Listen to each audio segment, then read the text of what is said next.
สมราคาเลยซื้อแพงแล้วนะโอ้7 ล้าน8 ล้านแล้ว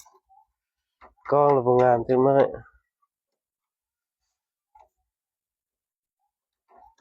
ทึกแก้วทึกยาวทึกเล็ดก็บ่เป็นหยังบ่ บ่ตัดมัน มีแต่ว่าทึกแล้วเราก็ล้างเอาให้หมดนะคันทึกแล้วเราบ่ล้างนี่บางเทื่อก็มีส่วนอันนี้ทึกแล้วเราล้างเอาหมดเอานี่ตามซอกเรื่องนั่นนี่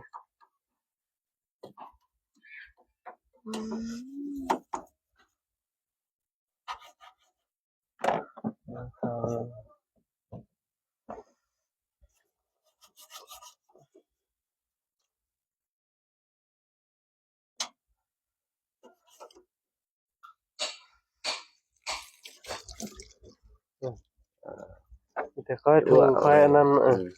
บ่ได้ตูได้นี่ออกมาเลย มันได้บ่ละเอียดเราก็ถูขึ้นให้ละเอียด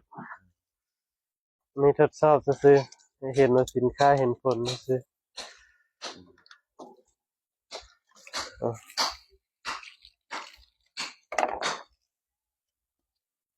อย่างหลังตัวนี้มันเข้าเมี่ยงนี่ก็ออกหมดนี่คันมันมีบ่อนเข้าเมี่ยงยังงามอยู่ตัวนี้บ่จำเป็นต้องถูก็ได้โอเคอยู่